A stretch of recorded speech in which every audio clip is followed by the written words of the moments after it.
Техноблогинг умирает. По крайней мере, такой вывод можно сделать, если посмотреть на современные обзоры гаджетов. Новые смартфоны все больше похожи друг на друга. Просмотры собирают одни и те же каналы, а молодым авторам пробиться в эту нишу становится все сложнее.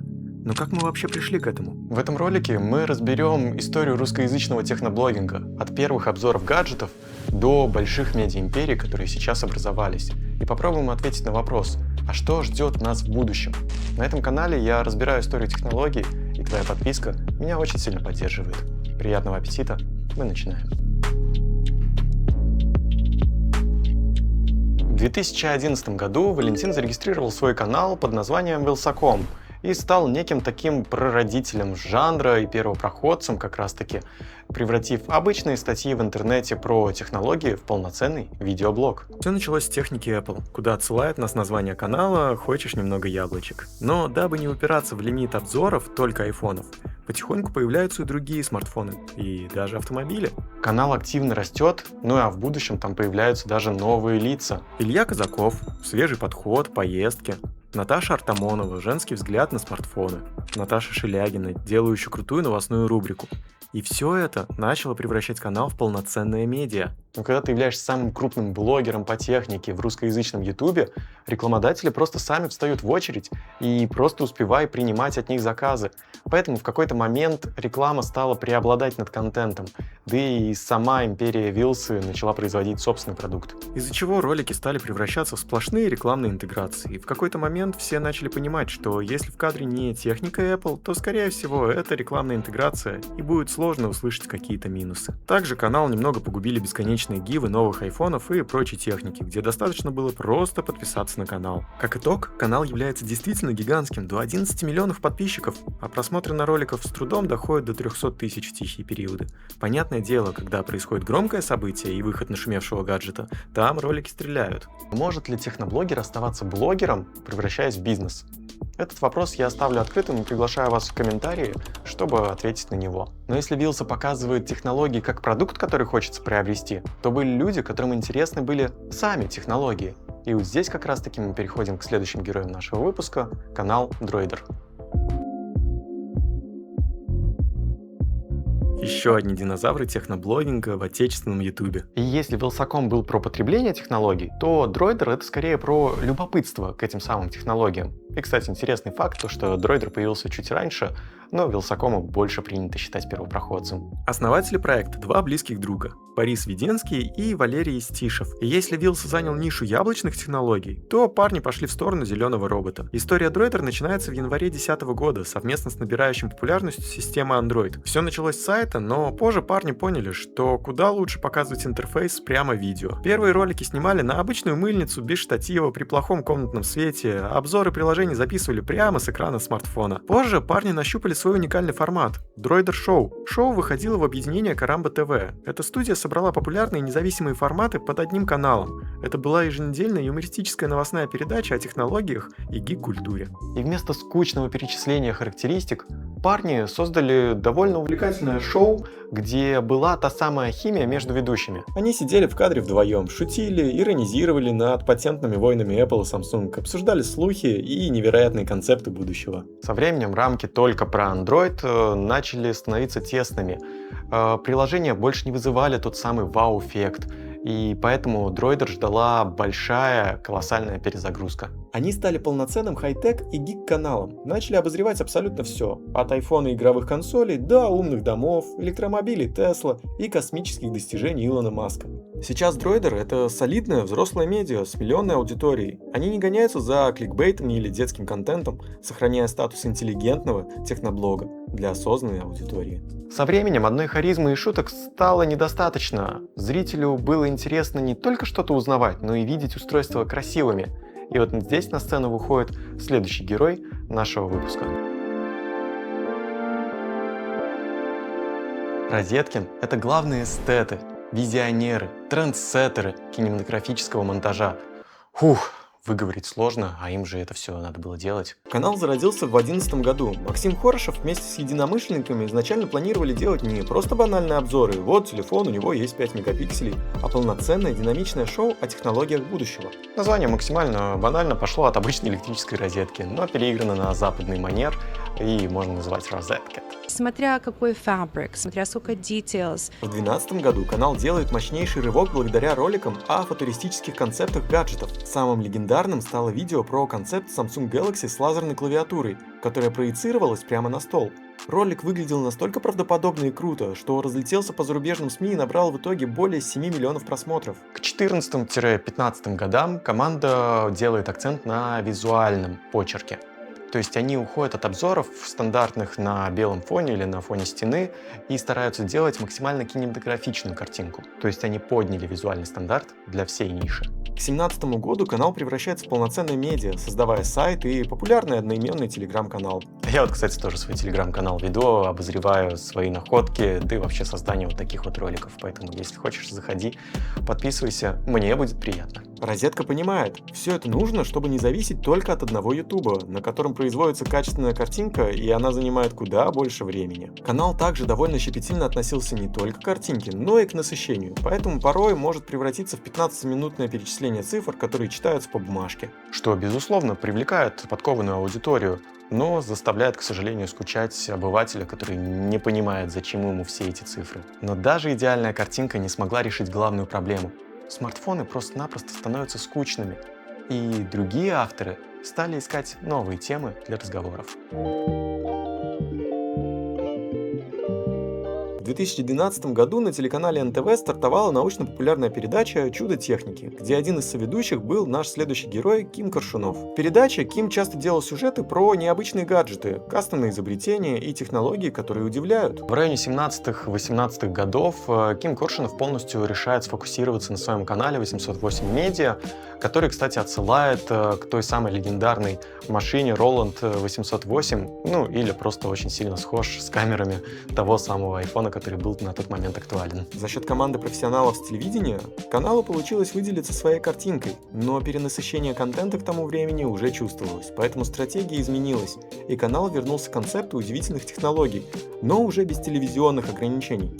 Произошел сдвиг в сторону уникального и масштабного контента. Транспорт, заводы, дома и целая индустрия. К 2020 году канал 808 окончательно закрепился в топе русскоязычного ютуба. Команда разрослась, а качество картинки выросло до уровня топовых стриминговых сервисов. Опыт этого канала и команды показывает, насколько хорошо они чувствовали аудиторию, потому что когда они начали замечать, что обзоры уже не набирают таких просмотров, как хотелось бы, они переключают свое внимание не на гаджеты, которые выпускаются, а в целом на технологии, которые окружают нас. В конце десятых этот канал начали узнавать как магазин, который поставляет гаджеты, по-моему, всем блогерам, которые существовали на тот момент. Потому что ребята поняли силу Ютуба и то, как можно там рекламироваться. И ты уже не удивлялся, когда у очередного блогера слышал благодарности в адрес этого самого магазина Big-Geek, где можно приобрести, и вот это вот вы все сами знаете. Канал был создан довольно давно, но функция была максимально утилитарной – показать товар лицом, без излишеств и заморочек. Зритель воспринимал канал как витрину с говорящей головой. Ни о каком медийном авторитете или уникальном стиле речи тогда не шло. Но в какой-то момент они взялись за честные обзоры, то есть они могли взять смартфон, который у них продается на сайте, и просто разнести его. И это вызывал очень большой, наверное, кредит доверия у аудитории. Сегодня Big-Geek — это площадка для безумных, креативных и очень залипательных форматов, которые мало кто может себе позволить на Ютубе из-за сложности производства.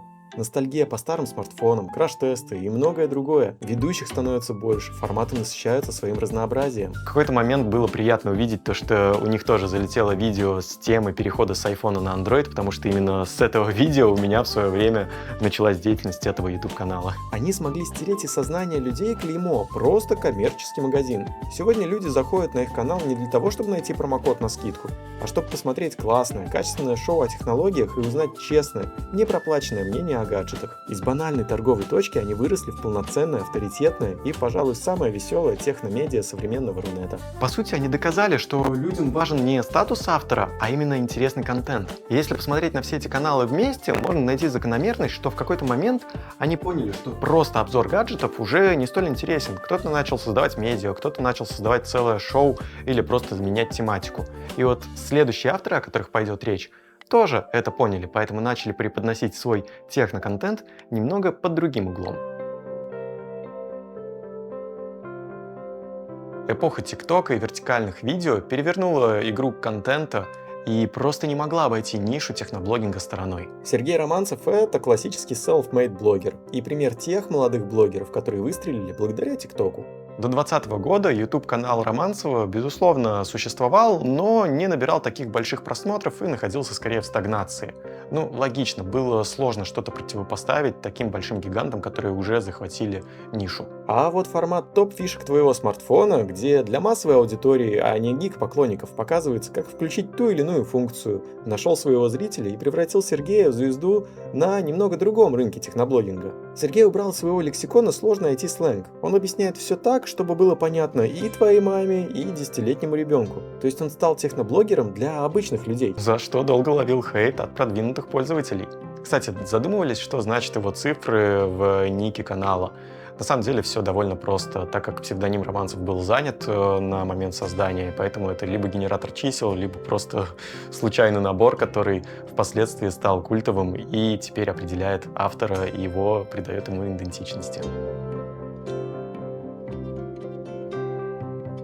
Данного автора можно вообще с уверенностью назвать народным техноблогером русскоязычного ютуба, потому что этот канал появляется тогда, когда ты хочешь купить себе новое устройство, и хочешь не хочешь, он тебе обязательно попадется. Формат недели жизни с определенным смартфоном привлек зрителей, потому что если другие блогеры открывают коробку, читают характеристики и все, то Паша взял телефон в поля и проживает с ним неделю, показывая эту неделю нам, зрителям. Лично сам залипал на обзор Galaxy S24 Ultra, потому что собирался на него переходить.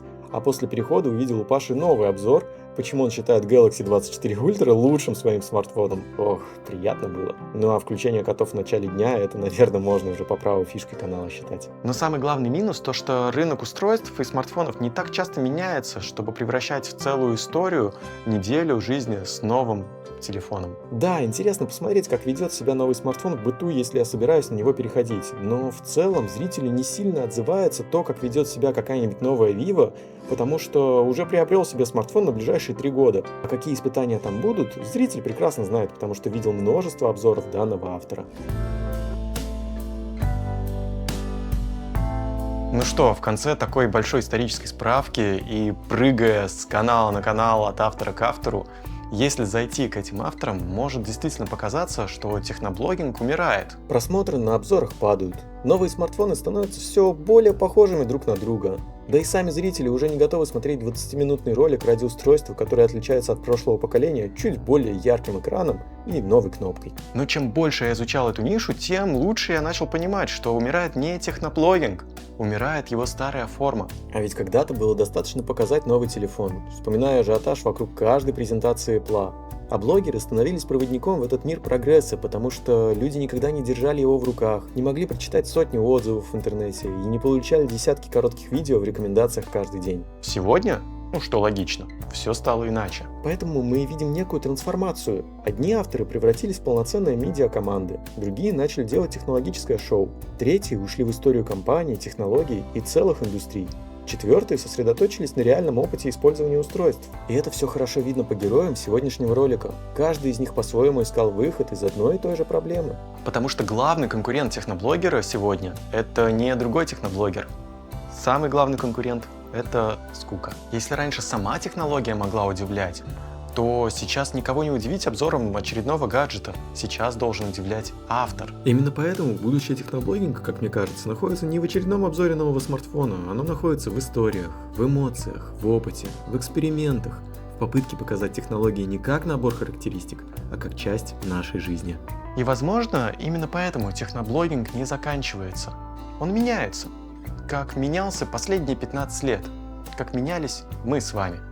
Если зашел контент, не забудь подписаться на канал, для меня это действительно очень сильно важно. Увидимся на просторах интернета.